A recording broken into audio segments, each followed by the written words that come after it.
Pushpa cinema నుంచి kiss kiss కిసక్క song item song release అయింది. శ్రీలీల ఐటమ్ సాంగ్ చేసి మనకి ఆల్రెడీ ఇన్ఫర్మేషన్ వచ్చింది, అఫీషియల్గా తెలిసింది. సాంగ్ అయితే ఓకే, అంటే పార్ట్ 1లో ఊ అంటాము ఊ అంటావు మామ లాగా ఉంటుంది అనుకుంటే కొంచెం అంత లేదు, ఏదో సోగా అట్లా ఉంది.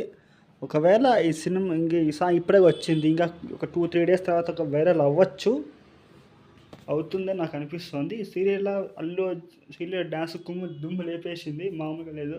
మనం ఆడే సీరియల్ డ్యాన్స్ చూస్తాం కాబట్టి దుమ్ము లేపేసింది. మన అల్లు అర్జున్ మంచి డ్యాన్సర్ కాబట్టి ఇక ఇద్దరు కలిస్తే రంపాలు అయిపోతుంది. సాంగ్ చాలా బాగుంది. కానీ ఇక్కడ చూస్తుంటే అల్లు అర్జున్, మనకు ఈ సాంగ్ కొంచెం గమనిస్తే అల్లు అర్జున్ దేన్ని ఎతుకుతున్నాడు, అది దేనికి ఎతుకుతున్నాడో అర్థం కావాల. షికావత్ కోసం నాకు షికావత్ వాళ్ళు ఎతుకుతున్న అర్థం కావాలా. లైక్ చేయండి, షేర్ చేయండి, థ్యాంక్ యూ.